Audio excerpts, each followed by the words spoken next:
ہادیو رہنما ہمارے علماء، ہو کبھی درپیش جو کوئی مسئلہ، پوچھ لیں حاضر ہوں ہم ان کی بارگاہ۔ الحمدللہ رب العالمین والصلاة والسلام علی سید المرسلین، اما بعد فاعوذ باللہ من الشیطان الرجیم، بسم اللہ الرحمن الرحیم۔ الصلاة والسلام علیکہ یا رسول اللہ وعلی آلکہ واصحابکہ یا حبیب اللہ، الصلاة والسلام علیکہ یا نبی اللہ وعلی آلکہ واصحابکہ یا نور اللہ۔ مدنی چینل کے ناظرین، پروگرام دارالفتاء اہل سنت میں آپ کو خوش آمدید کہتے ہیں، مرحبا کہتے ہیں۔ ابتداً درود پاک کی فضیلت ہمارے پیارے نبی صلی اللہ علیہ وآلہ وسلم کا فرمان عظمت علی شان ہے۔ تین طرح کے وہ اشخاص، وہ افراد جنہیں بروز محشر اللہ پاک اپنے عرش کا سایہ عطا فرمائے گا۔ ان میں سے پہلا شخص ارشاد فرمایا جو میرے کسی امتی کی پریشانی کو دور کرے، دوسرا وہ شخص جو میری سنت کو زندہ کرے، اور تیسرا وہ جو مجھ پر کثرت سے درود بھیجے۔ اللہ پاک ہم سب کو یہ کام کرنے کی توفیق عطا فرمائے۔ اور دیگر بھی احادیث طیبہ میں وہ اعمال بیان کیے گئے کہ جن پر عمل کرنے کی بدولت اللہ پاک عرش کا سایہ عطا فرمائے گا۔ کچھ ایسے کام ہیں کہ جن سے بچنے کی وجہ سے اللہ پاک اپنے ان بندوں کو عرش کا سایہ عطا فرمائے گا۔ رب العالمین پیارے نبی صلی اللہ علیہ وسلم کی خصوصی شفاعت عنایتیں ہم سب کو نصیب فرمائے، اور قیامت کے دن اپنے عرش کا اللہ ہمیں سایہ عطا فرمائے۔ ایک بار محبت کے ساتھ درود و سلام صلو علی الحبیب صلی اللہ تعالی علی محمد صلی اللہ علیہ وآلہ وسلم۔ آج کے ہمارے مہمان مفتی محمد حسان عطاری صاحب ہیں، آپ کو خوش آمدید۔ جزاک اللہ۔ کیسے الحمدللہ رب العالمین۔ ماشاءاللہ۔ ایک پیکج تیار کیا ہے اور دیکھتے ہیں کہ اس پیکج میں ہم سے کیا سوال پوچھا جا رہا ہے۔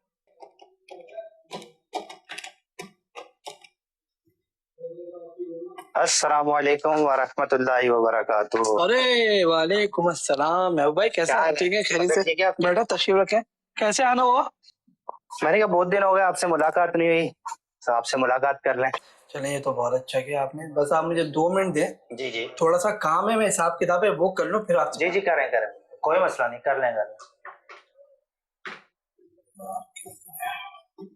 ذیشان بھائی ایسا بھی کیا حساب کتاب ہو رہا ہے؟ ارے محبوب بھائی بس 2 منٹ تھی، ابھی بتاتا ہوں۔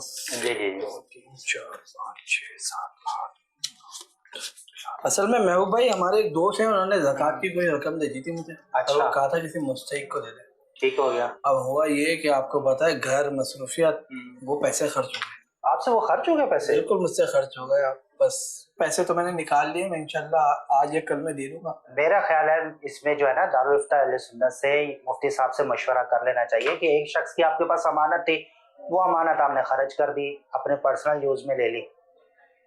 اب محبوب بھائی مسئلہ یہ ہے کہ مفتی صاحب کو کہاں ڈھونڈیں، اور دوسری بات ہے مفتی صاحب مل بھی گئے تو پھر انہیں سوال دیں گے، وہ کب جواب دیں گے، اور میں کب پیسے دوں گا۔ ارے ذیشان بھائی آپ کو یہ کس نے بول دیا کہ مفتی صاحب کو آپ کہاں ڈھونڈتے رہیں گے؟ الحمدللہ مدنی چینل پہ ایک پروگرام آتا ہے دارالفتاء اہل سنت، آپ سے عرض ہے کہ وہاں کانٹیکٹ کریں، انشاءاللہ آپ کو رہنمائی مل جائے گی۔ چلیں ٹھیک ہے محبوب بھائی، آپ نے مشورہ دیا ہے، شرعی رہنمائی کی بات ہے تو دیکھ لیتے ہیں انشاءاللہ۔ پروگرام دارالفتاء اہل سنت، جس میں آپ کی رہنمائی کریں گے مفتیان کرام۔ آئیے سنتے ہیں مفتی صاحب کیا فرماتے ہیں۔ جی مفتی صاحب، آپ کو تلاش تو کر ہی لیا ہے ماشاءاللہ، اسکرین پر براہ راست آپ موجود ہیں۔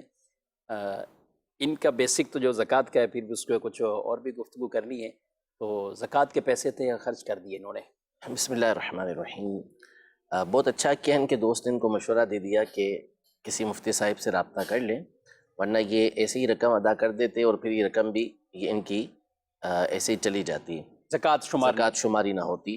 مسئلہ یہ ہے کہ جب کسی نے کسی کو زکوٰۃ کا وکیل کیا تو اب اس پر لازم ہے کہ وہ رقم مستحق تک پہنچائے گا۔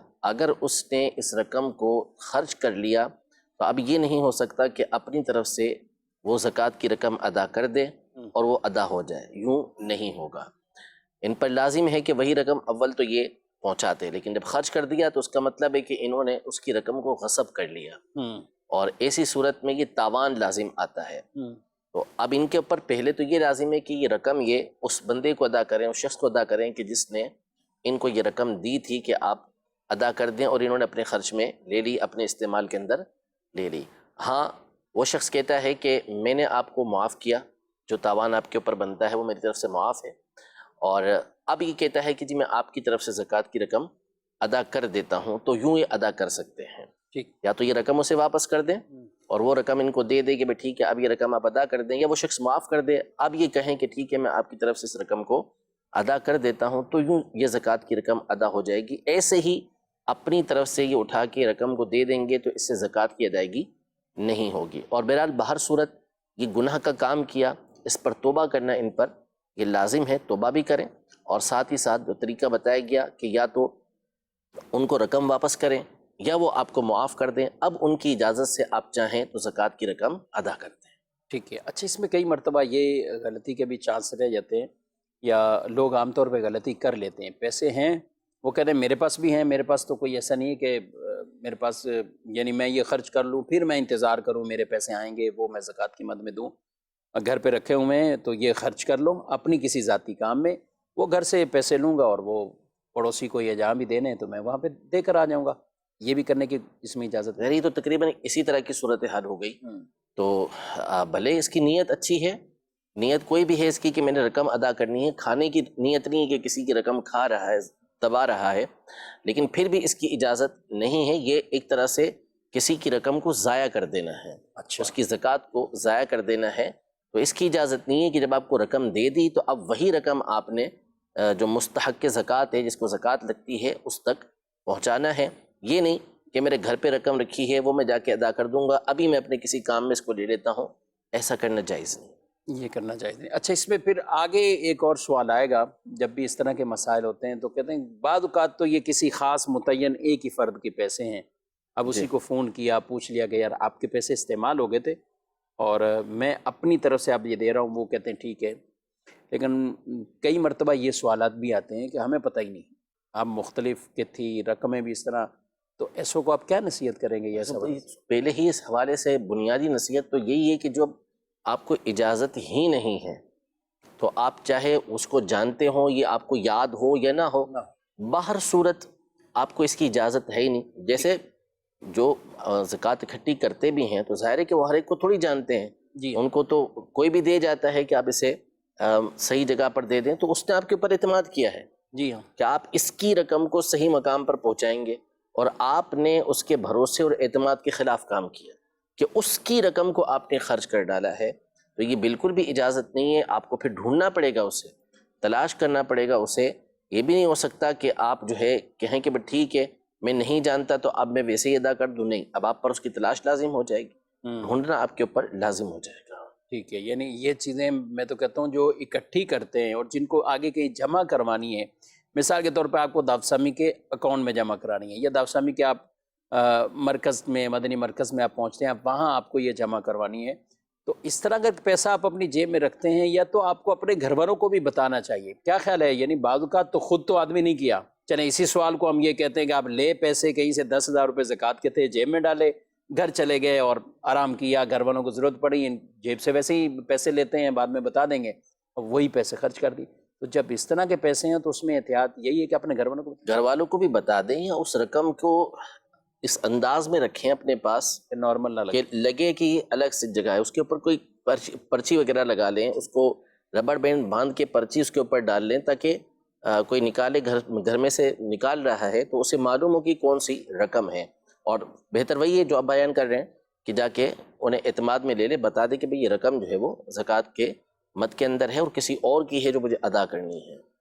ٹھیک ہے، بہت سی ان چیزوں میں بھی احتیاطوں کا ہمیں خیال رکھنا یہ بہت اہم ضروری ہوگا، اور کئی لوگ اس میں اور بھی سوالات ان کے ذہنوں میں آتے ہوں گے۔ اچھا، جو ہمارے یہ پیکج چلا ہے اور بھائی نے کہا میں کہاں تلاش کروں گا آپ یہ تو ان کو کہا کہ چلو یہ تو مدنی چینل پر، آپ مدنی چینل پر بھی کوئی میں نے سوال کیا، میرا تو سوال آیا ہی نہیں، باری نہیں آئی، ٹائم ختم ہو گیا، تو آپ کیا کہیں گے جب اس طرح کا واقعہ درپیش ہو جائے؟ اب صرف کیا خیالی طور پہ رہے ٹھیک ہے کسی پروگرام میں بیان کر دیا تو میں سن لوں گا، نہیں بیان کیا، جیسے عام طور پہ لوگ آ کے تو مسجد کے امام کو بھی کہتے ہیں یہ اگر اتنا اہم تھا تو آپ نے تو کبھی جمعے میں بیان نہیں کیا، حالانکہ پچھلے جمعے کیا ہوتا ہے، تو وہ خود خطبے کے ٹائم آئے تھے، تو آپ کیا کہیں گے؟ دیکھیں، پیٹ میں درد ہوا کسی کے، اس کو کسی نے مشورہ دیا کہ یار آپ نیٹ پہ تلاش کر لیں، اس کے علاج آپ کو مل جائیں گے، ٹھیک، اور اس نے تلاش کیا، اس کو ملا ہی نہیں، اس کے جس انداز میں پیٹ میں درد ہو رہا تھا اس کی دوائی ملی نہیں، اس نے بولا ہونے تو اس نے بولا کہ یار یہ تو اب ملا نہیں تو میں کیا کروں گا. تو ظاہر ہے کہ جو بھی ہوگا وہ اتنی عقل و سمجھ بوجھ تو رکھتا ہے کہ جا کے کسی ڈاکٹر کو دکھائے گا, اس سے علاج کروائے گا اپنا. تو چونکہ جسمانی مرض ہے, جسمانی درد ہے جو آپ کو تکلیف دے رہا ہے, تو آپ نے ڈاکٹر کو تلاش کر لیا. لیکن ایک مسلمان ہونے کی حیثیت سے ظاہر ہے کہ آپ کا یہ بھی فرض بنتا ہے کہ کہیں آپ ایسے کام میں تو نہیں پڑ لے جو آپ کو آخرت کی تکلیف کے اندر مبتلا کر دے. تو آپ یہ کہہ کے بری الذمہ نہیں ہو جائیں گے, آپ اس سے فارغ نہیں ہو جائیں گے کہ جی ٹھیک ہے مجھے جواب نہیں مل پایا مدنی چینل کے اوپر تو پھر مجھے کسی اور سے پوچھنے کی ضرورت نہیں. کسی بھی سنی مستند مفتی صاحب سے جا کے آپ مسئلہ معلوم کریں, ان سے پوچھیں اور اپنے مسئلے کا حل آپ ان سے کروائیں. یہ آپ کے اوپر لازم ہے کیونکہ مسئلہ آپ کے ساتھ درپیش ہے, آپ بھی مسلمان ہیں. جب مسلمان ہونے کی حیثیت سے یہ مسئلہ آپ کے ساتھ پیش آیا ہے تو اب آپ کے اوپر لازم ہے کہ آپ نے اپنے مسئلے کا حل تلاش کرنے کے لیے کسی مفتی صاحب کو تلاش کرنا ہے. جیسا کہ آپ کے پیٹ میں درد ہے تو اس کے لیے ڈاکٹر آپ کے پاس نہیں آئے گا, آپ کو ڈاکٹر کے پاس جانا پڑے گا, اپنا علاج کروانا پڑے گا. تو اسی طرح آپ کو اپنے روحانی معاملے کے لیے بھی کسی نہ کسی روحانی معالج کے پاس جانا پڑے گا اور اس سے جا کر اپنے مسئلے کا حل کروانا پڑے گا. بڑھتے ہیں مزید ناظرین کے سوالات کی طرف. ناظرین کیا پوچھنا چاہتے ہیں؟ مفتی صاحب سے میرا سوال یہ ہے کہ اگر ہم نے نماز جنازہ کے لیے وضو کیا تھا تو کیا اسی وضو سے کوئی اور نماز بھی پڑھ سکتے ہیں یا دیگر نماز کے لیے الگ سے وضو کرنا پڑے گا؟ جی, نماز جنازہ کے لیے آپ نے چاہے نماز جنازہ کے لیے وضو کیا ہو یا کسی اور مقصد کے لیے وضو کیا ہو یا کسی بھی مقصد کے بغیر آپ کا وضو ہو گیا, جیسے مثال کے طور پر آپ بارش میں کھڑے ہوئے تھے اور پانی آپ کے جسم کے ہر اس حصے پر پہنچ گیا جس کا دھونا وضو کے اندر فرض تھا, تو آپ کا وضو ہو گیا.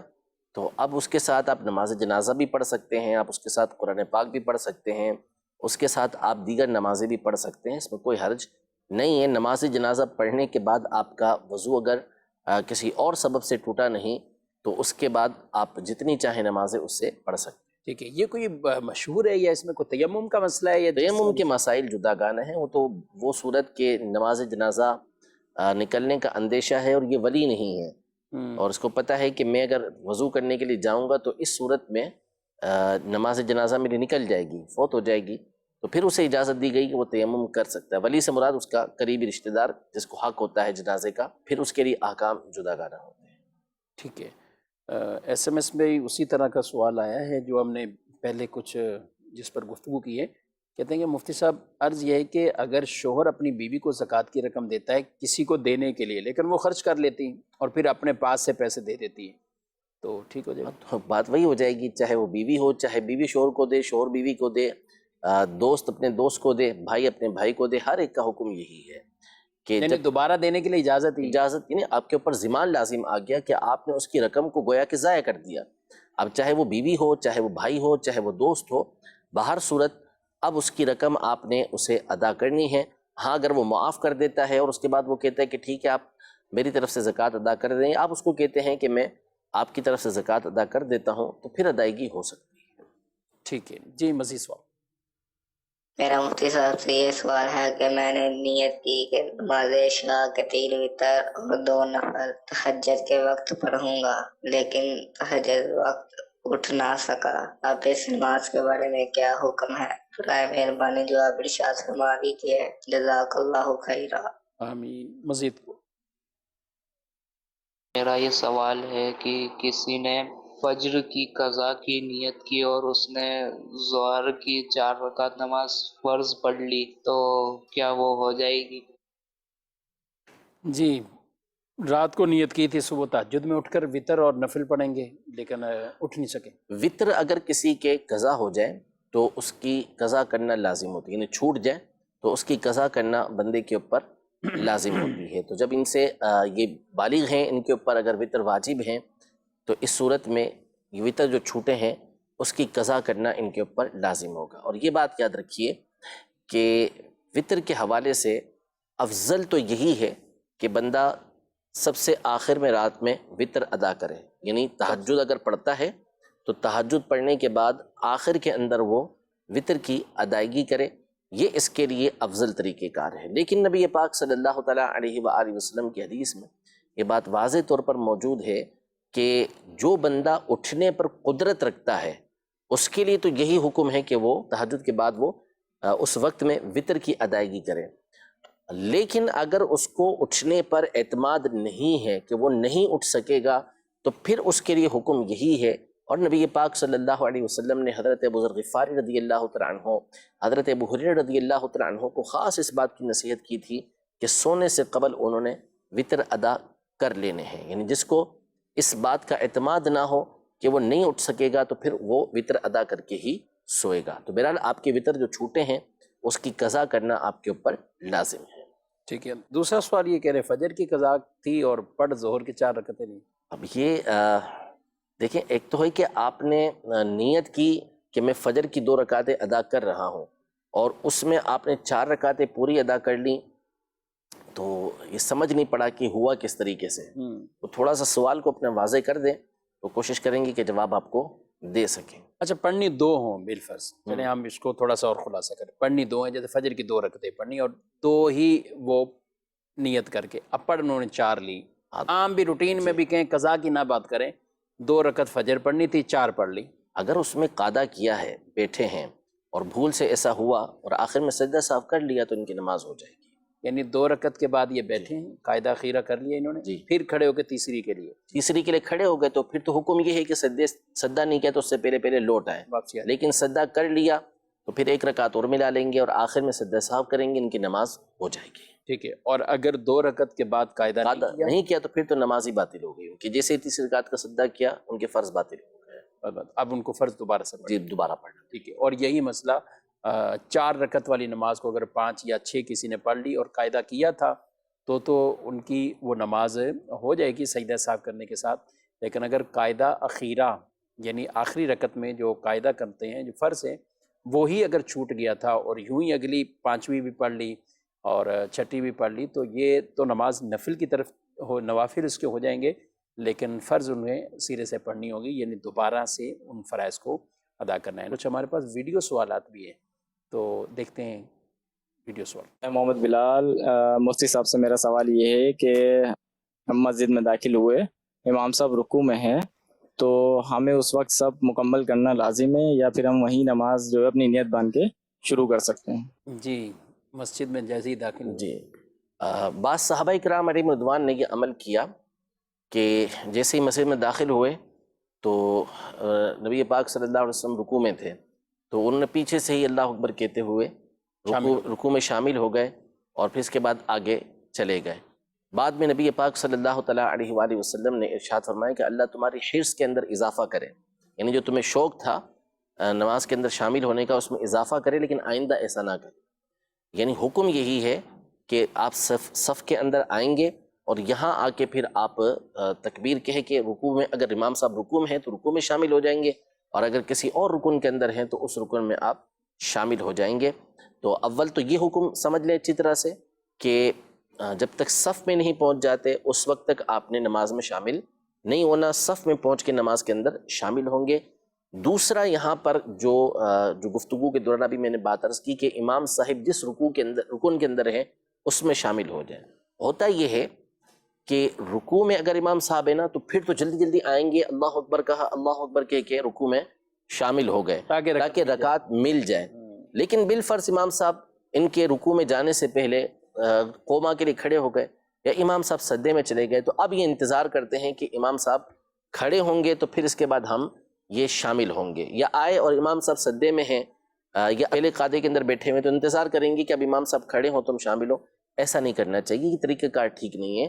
آپ امام کو جس مقام پر پائیں اسی کے اندر امام صاحب کے ساتھ شامل ہو جائیں۔ سجدے میں ہیں آپ سجدے کے اندر شامل ہو جائیں، دوسرے سجدے میں آپ دوسرے سجدے میں امام صاحب کے ساتھ شامل ہو جائیں۔ انتظار نہ کریں کہ کھڑے ہو کے آپ دیکھیں کہ امام صاحب کھڑے ہوں گے تو میں شامل ہوں گا، یہ طریقہ کار درست نہیں ہے۔ ٹھیک ہے، ایس ایم ایس سے ہے کہ یہ پوچھ لیں کہ عطیات باکس میں یا کہیں بھی ہم نفلی طور پر صدقہ دیتے ہیں تو آپ ظاہر ہے ہم نے کسی ڈبے میں ڈالا پیسے وغیرہ ڈال دیے ہیں تو اب یہ فوراً ثواب مل جاتا ہے یا جب وہ نکل کے آگے خرچ ہوتا ہے اس وقت ثواب ملتا ہے؟ دیکھیں ثواب جو ہوتا ہے وہ نیت پر ہوتا ہے. اب کسی نے عطیات باکس کے اندر ڈال دیے تو اللہ کی رحمت سے امید ہے کہ ثواب اسے مل جائے گا. البتہ فقہی اعتبار سے جو حکم ہے صدقہ ادا ہو جانے کا وہ یہ ہے کہ جب مستحق تک رقم پہنچتی ہے، مال پہنچتا ہے، اس وقت وہ صدقہ ادا ہوتا ہے. اس سے پہلے وہ کثیر صورتوں کے اندر بندے ہی کی ملک کے اندر رہتا ہے. لیکن ظاہر ہے کہ بندے نے جب ڈال دیا اس باکس کے اندر اور اس کی نیت صدقہ کرنے کی ہے تو اللہ پاک کی رحمت سے امید ہے کہ اس کو ثواب اللہ پاک عطا فرمائے گا. ٹھیک ہے. سوال ایک یہ ہے کہ مسجد کا چندہ گھر لا سکتے ہیں؟ اب یہ اتنا ہی سوال ہے، کمیٹی والے ہیں، انتظامیہ والے، کوئی نہیں، کمیٹی اور انتظامیہ بھی ایسے تھوڑی کہ ہر صورت میں گھر لا سکتی ہے. اس کے بھی شرائط ہوتے ہیں کہ حفاظت کے اعتبار سے اور دیگر امور کے اعتبار سے تو یوں مسجد کا چندہ گھر لانے کی اجازت نہیں، بلکہ جو چندہ وصول کرنے کے اصول آپ کے لیے مقرر کیے گئے ہیں اسی پر عمل کریں. اگر مسجد کا نہیں بھی ہے، کسی تنظیم کا ہے اور کسی ویلفیئر کا ہے، کسی خاص بندے کو پہنچانے کا ہے، تو بھی یہ تھوڑی کہ آپ گھر پہ لا کے اسے رکھ دیں. پھر وہی مسائل کھڑے ہوتے ہیں کہ بیوی نے خرچ کر ڈالا تو فلاں نے خرچ کر ڈالا. جب آپ کو دیے تو آپ بغیر کسی عذر کے، بغیر کسی مجبوری کے تاخیر نہ کریں، آپ فوری طور پر مستحق تک وہ پہنچا دیں، یا جہاں آپ کو پہنچانے کا حکم دیا وہاں پر آپ پہنچا دیں. اچھا، کئی جگہوں پہ ظاہر ہے مدنی چینل تو لاکھوں لوگ دیکھ رہے ہوتے ہیں، اور کئی علاقے ایسے ہوتے ہیں کہ جو ہر مسجد کے باقاعدہ کوئی پراپر اکاؤنٹس بنے ہوئے ہیں یہ، لیکن ان میں ایک خزانچی ان میں متعین ہوتا ہے کہ بھئی یہ پیسے حساب کتاب اس کے پاس ہونا ہے، یہ سب کچھ ہے. تو اس کو کیا آپ احتیاط بتائیں گے اپنے گھر لائے اور کس طرح اہتمام؟ دیکھیں یہ اپنا یعنی اکاؤنٹ نہیں ہے مسجد کا مثال کے طور پر، تو پہلے تو کوشش یہی کرنی چاہیے کہ اکاؤنٹ کھلوا لینا چاہیے تاکہ آپ کے پیسے کی سیو ہو جائیں اس کے اندر. دوسرا یہ کہ اگر نہیں ہے تو پھر جو آپ اپنی رقم کی جس طرح حفاظت کرتے ہیں ویسے ہی آپ مسجد کی رقم، بلکہ اس سے بڑھ کر آپ اس کی حفاظت کا اہتمام کریں. کوئی بھی ایسی صورت نہ ہو کہ جس کی وجہ سے آپ کو تہمت لگ سکے. اب مسجد کی رقم مثال کے طور پر اچھی بھلی جمع ہو گئی کسی جمعہ کے دن یا عید کے دن، اب یہ رقم لے کے کسی سنسان علاقے سے جا رہے ہیں اکیلے، جہاں اندیشہ اس بات کا کہ ڈکیتی ہو سکتی ہے، تو ان کا یہ لے جانا درست نہیں ہوگا کہ اتنی بڑی رقم لے کے کوئی بھی ایسی جگہ سے گزرتا نہیں. اب اگر ان کی اس کوتاہی کی وجہ سے وہ رقم ضائع ہو جاتی ہے تو تاوان ان کے اوپر لازم آ جائے گا. تو اس لیے جس طرح اپنی رقم کی حفاظت کرتے ہیں اس سے بڑھ کر آپ کو حفاظت کرنا ہوگی. گھر میں لاتے ہیں تو گھر کے اندر پھر گھر کے افراد معتمد ہوں کہ آپ ایسی جگہ پر رکھیں کہ جہاں تک کسی کی رسائی نہ ہو، اور اپنے اخراجات بھی وہاں نہ رکھیں. بالکل اپنی اگر رسائی ہو بھی تو انہی افراد کی ہو کہ جو معتمد ہیں، جن کو معلوم ہے کہ مسجد کی رقم ہے، وہ اس کو استعمال نہیں کریں گے، اسی جگہ پہ رہنے دیں گے. تو یہ احتیاطیں کر سکتے ہیں تو پھر اس صورت میں رکھیں، ورنہ پھر نہ رکھیں. بعض اوقات دکان پہ رکھتے ہیں، جی ہاں، دکان پہ اپنی دکان پہ رکھ لیتے ہیں، اور پھر بسا اوقات اس طرح کے مسائل آتے ہیں ہمارے پاس کہ وہ یہاں سے چوری ہو گئے، فلاں جگہ رکھے تھے یہاں سے چوری ہو گئے، پھر مسائل بہت زیادہ بعض اوقات الجھ جاتے ہیں. تو ایسی بے احتیاطی بالکل بھی نہیں کرنی چاہیے. آسان اور بہتر طریقہ کار تو یہی ہے کہ مسجد کا اکاؤنٹ ہی کھلوا لیا جائے تاکہ کسی طرح کی جو ہے وہ پریشانی ہو ہی نہ. ٹھیک ہے جی. مزید سوال؟ میرا یہ سوال ہے کہ میرے اکاؤنٹ میں میرے دوست نے بیرون ملک سے جو ہے ایک رقم بھیجی ہے جو کہ زکوٰۃ کی مد میں بھیجی تھی، اور اکاؤنٹ میں میرے اپنے پرسنل پیسے موجود ہیں. اب وہ جو رقم بھیجی تھی وہ میرے اکاؤنٹ میں آئی ہے تو وہ میرے پیسوں میں مکس ہو گئی ہے. تو اس حوالے سے شرعی حکم کیا بنتا ہے؟ جواب ارشاد فرما دیں. جزاک اللہ خیرا. آپ جب بھی کبھی سوال آپ بھیجنا چاہیں تو اپنے ٹیلی ویژن کی آواز جو ہے وہ بند کر لے کریں تاکہ سوال بھی پراپر واضح وہ ہم تک پہنچے. بہرحال ان کا سوال تو یہی تھا، اپنے اکاؤنٹ میں تو پہلے ہی ہیں 2 لاکھ ہیں، اب 50,000 کسی نے بھیجے تو وہ تو میرے مال میں ہی چلے گئے. اصل میں دیکھیں اول تو اکاؤنٹ کے اندر اس طرح رقم کسی کے موجود نہیں ہوتی کہ باقاعدہ رقم وہاں پہ رکھی ہوئی ہو. یہ تو سارا سسٹم آن لائن ہوتا ہے، ٹھیک ہے، تو شو ہو رہے ہوتے ہیں اس کے آپ کے اکاؤنٹ کے اندر. یہ تھوڑی ہوتا ہے کہ باقاعدہ کوئی لوکر بنا ہوا اور اس کے اندر آپ کی رقم رکھی ہوئی ہو اور اس میں آ کے آپ کے یہ زکوٰۃ کے پیسے بھی شامل ہو گئے. اصل یہ ہے کہ زکوٰۃ کی جتنی رقم آپ کے دوست نے آپ کو بھیجی ہے وہ رقم آپ کو معلوم ہونی چاہیے. جیسے مثال دی 2 لاکھ روپے آپ کے پہلے رکھے ہوئے تھے، 50,000 روپے آپ کے دوست نے یہ زکوٰۃ کی مد میں بھیج دی، تو آپ کو چونکہ معلوم ہے کہ یہ 50,000 روپے ہیں اور تو یہ رقم آپ پھر زکوٰۃ کے اندر ادا کر دیں گے. اس کو مکس کرنا نہیں بولتے، اس کو خلط کرنا نہیں بولتے. وہ تو وہ رقم ہوتی نا کہ جو آپ کے پاس ہوتی اور آپ اس کے اندر خلط ملط کر دیتے، پھر اس کے احکام الگ بن جاتے ہیں کہ معلوم ہے یا نہیں معلوم. جدا ہو سکتی ہے یا نہیں ہو سکتی، لیکن جو صورتحال آپ بیان کر رہے ہیں اس کے مطابق اس میں کوئی حرج نہیں ہے۔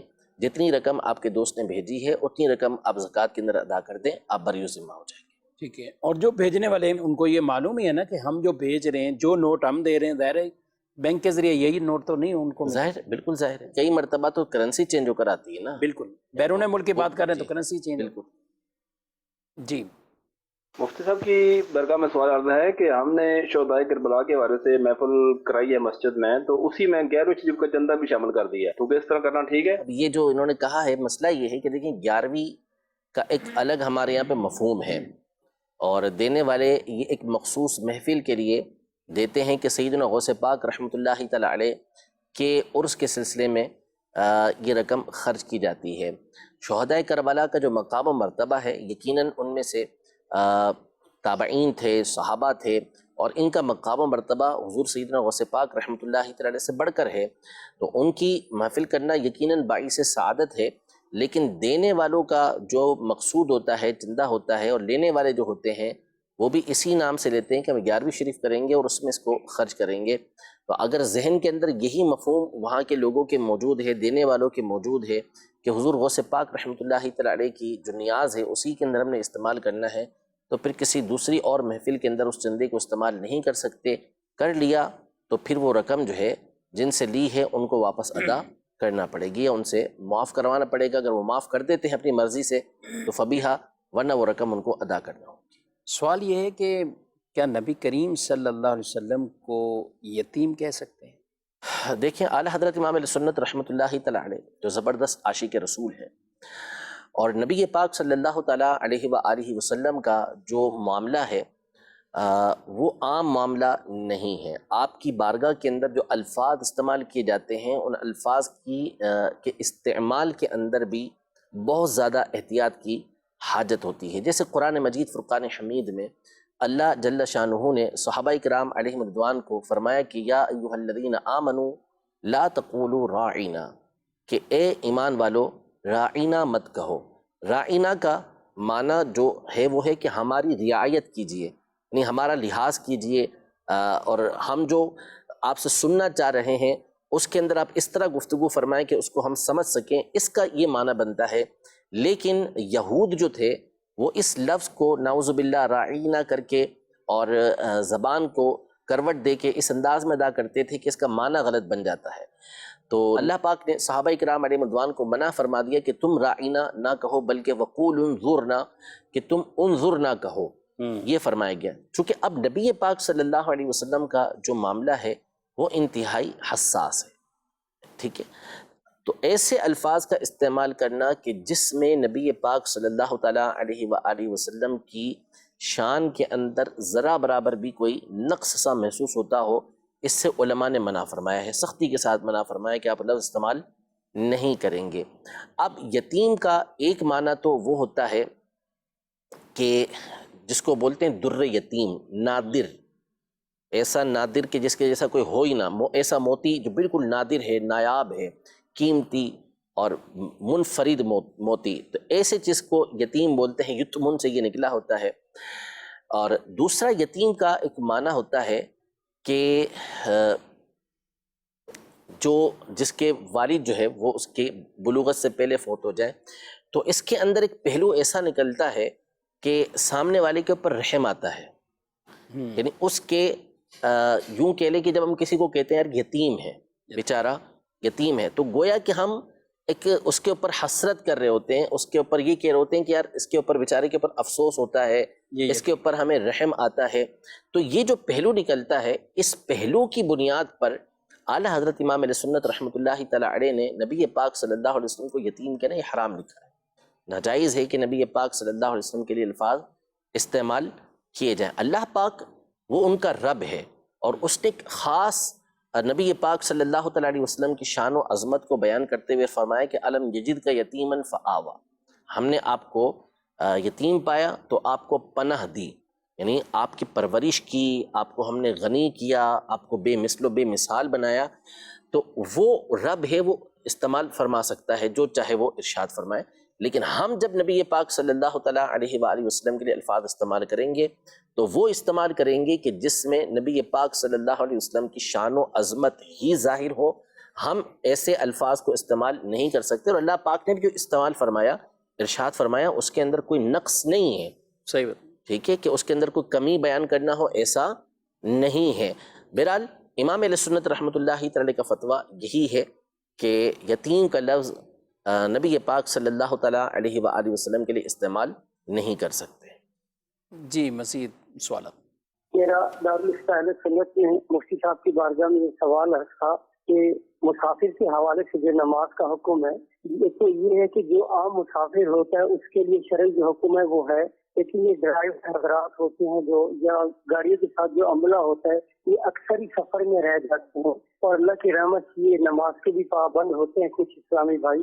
تو اس کے حوالے سے ان کے لیے کیا حکم ہے کہ جو ہمیشہ مسافری نہیں رہ جاتے، کیونکہ ان کا روزگار بھی ہے اور نماز بھی انہوں نے پڑھنی ہوتی ہے، تو ان کے لیے کیا حکم ہوگا؟ یہ رہنمائی ارشاد فرما دیجیے. جزاک اللہ خیر. ٹھیک ہے، پہلے تو ایک یعنی خلاصتاً یہ ایک بات میں آپ سے یہ نہیں ایک وہ پھر آپ ڈیٹیل تفصیل جو بھی سفر کی آگے کیفیت، یعنی یہ جو فرق کر رہے ہیں کہ یہ عملہ ہے، ان کو تو جانا ہی جانا، تو اس لیے یہ مسافر نہ ہو، ان کے تو گویا کہ بس میں بھی بیٹھے ہیں تو گھر میں بیٹھے ہوئے ہیں کیونکہ ان کا ہے یہی. یہ فرق کریں گے یا نہیں کریں گے؟ یہ نہیں، یعنی اب کیوں مسافر خاص و مسافر عام عام ہے، ایسی کوئی تفصیل نہیں ہے. مسافر مسافر ہے. ٹھیک ہے، اب رہا کہ یہ جو عملہ ہے یہ مسافر بنتا ہے یا نہیں بنتا، یہ ایک الگ مسئلہ ہے. تو مسافر کے لیے حکم یہ ہوتا ہے، مسافر اس وقت ہوتا ہے کہ جہاں اس کا وطن اصلی ہے، جہاں وہ رہ رہا ہے، وہاں سے وہ 92 کلومیٹر مستقل سفر کی نیت سے وہ نکلا ہے. ٹھیک، کہ مجھے ایسی جگہ پر پہنچنا ہے جو میرے بستی سے، میرے علاقے سے یہ 92 کلومیٹر دور ہے اس کا شہر، اور جہاں اس نے جانا ہے 92 کلومیٹر یا اس سے زیادہ ہے، اور اس نے وہیں جانا ہے. درمیان میں اس نے کسی جگہ پر باقاعدہ ٹھہرنا نہیں ہے. صحیح، پیٹرول بھروانے کے لیے، چائے پینے کے لیے وغیرہ وہ ٹھہرتا ہے، ایک الگ بات ہے. لیکن ایک ہوتا ہے کہ باقاعدہ اس شہر کے اندر، بستی کے اندر جا کے اس نے ٹھہرنا، 50 کلومیٹر پر ٹھہرنا نہیں ہے مثال کے طور پر، بلکہ ڈائریکٹ اس نے 92 کلومیٹر فاصلے پر جانا ہے. تو ایسا شخص جو ہوگا وہ مسافر ہو جائے گا. ٹھیک، اب اس سے آگے بھلے وہ 15 کلومیٹر جا کے پھر کسی شہر میں رک گیا، 20 کلومیٹر جا کے پھر کسی شہر میں رک گیا، 50 کلومیٹر جا کے پھر کسی شہر کے اندر رک گیا، تو اب وہ مسافر ہی ہے. ٹھیک ہے، وہ مقیم نہیں ہوگا. ہاں اگر ایسا ہوتا کہ اس نے ابتداءً ہی مثال کے طور پہ 70 کلومیٹر جا کے سٹاپ کر لینا تھا، اب پھر اس کے بعد جو ہے وہ پھر 20 کلومیٹر چلا جاتا، پھر 30 کلومیٹر چلا جاتا، تو اس صورت میں پھر وہ مسافر نہ ہوتا، اب وہ مقیم ہی رہتا. 92 کلومیٹر مستقل ایک سفر کے ساتھ اس نے سفر کرنا تھا. تو یہ جو کنڈکٹر ہوتے ہیں یا ڈرائیور ہوتے ہیں یا جو عملہ ساتھ ہوتا ہے، ان میں بہت بڑی تعداد ہوتی ہے کہ ان کا ڈائریکٹ پہلا اسٹاپ ہی جو ہے وہ 200 300 کلومیٹر جا کے آتا ہے. تو وہ مسافر ہی ہوں گے. پہلے اس کے بعد وہ کتنا ہی سفر کرتے رہیں، 10 دن کے لیے، 12 دن کے لیے، اور یہ 15 دن ظاہر ہے کہ کسی جگہ ٹھہرتے تو عام طور پہ نہیں ہے، یہ آگے سے آگے ہی جا رہے ہوتے ہیں، تو یہ مسافر ہی قرار پائیں گے. میں نے کراچی سے نکلے تو پہلا سٹاپ حیدرآباد، مسافر ہو گیا، بیچ میں ہے نہیں، تو یہ مسافر ہو گیا. بالکل ہو گیا. اب یہ جب تک واپسی، اگر اس کا کراچی علاقہ ہے تو جب تک کراچی کی مضافات میں یا واپسی یہ آبادی کے اندر نہیں آئے گا اس وقت تک وہ مسافر ہی رہے گا. اچھا، ٹرک والا اس کو جانا 30 دن ہے جی، 15 دن بھی نہیں، 30 دن کے لیے جانا ہے، لیکن کراچی سے نکلا اب کوئٹہ، پشاور، جہاں بھی گھوم پھر کے وہ 18 دن 20 دن بعد آئے گا، اس سے بھی کوئی فرق نہیں پڑے گا. فرق نہیں پڑے گا. ہاں اگر کسی مقام پر وہ 15 دن رہنے کی نیت کر لیتا ہے کہ مجھے یہاں پہ 15 دن کے لیے رہنا ہے، تو پھر اس جگہ پر وہ مقیم ہو جائے گا. صحیح، لیکن اوورآل پورا سفر ہے وہ 15 دن ہو یا 20 دن کا ہو، اس کا سال ہو، سال کی مثال دی بار شریعت کے اندر کہ سال اگر پورا اس طرح گزر جاتا ہے تو بھی وہ مسافر ہی رہے گا. ٹھیک ہے، کیونکہ کئی حجاج کرام یا عمرہ کرنے والے تو وہ تو کہتے ہیں ہم گھر سے نکلے ہیں تو وہ اپنے پیکج کو دیکھتے ہیں کہ ہم 25 دن کے لیے، 22 دن کے لیے، تو ہم تو مسافر ہی ہو گئے. تو یہ بھی غلط ہے، مقیم ہو گئے. ہم مسافر نہیں رہے، ہم مقیم ہو جائیں گے، کیونکہ 15 دن تو ظاہر ہے کہ وہ ایک جگہ تھوڑی ٹھہرتے ہیں. وہ کبھی 10 دن جو ہے وہ مدینہ منورہ میں ہوتے ہیں، تو کبھی 10 دن مکہ مکرمہ میں ہوتے ہیں، تو 15 دن بھی ہوتے ہیں کہ بعضوں کا 15 دن کا پیکج بھی ہوتا ہے. لیکن بہرحال اگر 20-22 دن جیسا آپ کہہ رہے ہیں تو 20-22 دن میں ایسا نہیں ہوتا کہ یہ 15 دن ایک جگہ رہیں گے، بلکہ آدھا پیکج ان کا عام طور پہ مکہ مدینہ شریف کا ہوتا ہے. تو 15 دن جب کسی جگہ نہیں ٹھہرے تو یہ مقیم نہیں ہوں گے. ٹھیک ہے. مدنی قافلے میں جو سفر کرتے ہیں ہمارے اسلامی بھائی، تو یہ بعد کا 30 دن کے لیے ابھی جا بھی رہے ہوتے ہیں، قافلے سفر بھی کر رہے ہوتے ہیں، 30 دن کے لیے جانا ہوتا ہے. تو ان کے لیے آپ کیا فرمائیں گے؟ یعنی گھر سے تو یہ 30 دن کے لیے ہیں، اب یہ وہاں ایک شہر میں متعدد جگہوں پر ہیں، مختلف مساجد میں، یا پھر شہر بھی تبدیل ہے؟ یہ اب ان کو پوری معلومات لے کے جانا چاہیے. ان کے مسائل الگ الگ ہمارے پاس آتے رہتے ہیں کہ بعض اوقات تو ایک ہی شہر کے اندر یہ 15 دن ٹھہرتے ہیں، پھر قریب قریب کے مضافات کے اندر ان کی تربیت ہو جاتی ہے تو چلے جاتے ہیں. بعض اوقات اسی شہر کے اندر یہ جو ہے مختلف مساجد کے اندر ہوتے ہیں.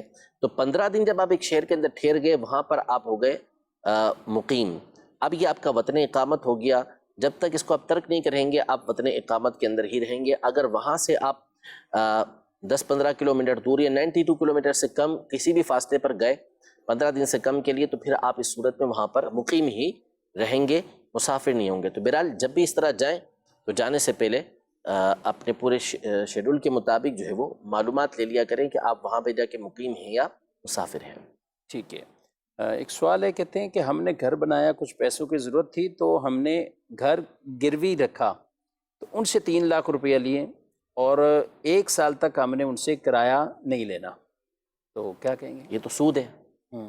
گروی رکھنا یہ جائز ہوتا ہے کہ کوئی بھی چیز آپ گروی رکھ سکتے ہیں. گروی ہوتا ہے مطلب اس کا مطلب یہ ہوتا ہے کہ گارنٹی ہے. آپ نے اس سے 3 لاکھ لیے یا 30 لاکھ لیے، آپ نے مکان یا مکان کے کاغذات اس لیے اس کو دے دیے کہ اس کا قرض جو ہے وہ محفوظ ہے. آپ اس کا قرض ادا کریں گے، نہیں ادا کریں گے تو وہ اس رہن کے ذریعے، اس گروی رکھی ہوئی چیز کے ذریعے سے اپنا قرضہ محفوظ کر سکتا ہے. یہ اصل مقصد تھا اس کا. لیکن اب وہ جو اس کے اوپر نفع اٹھا رہا ہے یہ قرض کے اوپر نفع کہلاتا ہے، اور قرض کے اوپر جو نفع ہوتا ہے یہ سود ہوتا ہے. تو یہ کرنے کی شرعاً اجازت نہیں ہے. ناظرین اکرام، آپ نے پروگرام ملاحظہ کیا، ہمارے پروگرام کا وقت بھی اپنے اختتام کو پہنچا ہے. آپ سے اجازت چاہتے ہیں. فی امان اللہ. ہادی و رہنما ہمارے علماء، ہو کبھی درپیش جو کوئی مسئلہ، پوچھ لیں حاضر ہوں ہم ان کی بارگاہ.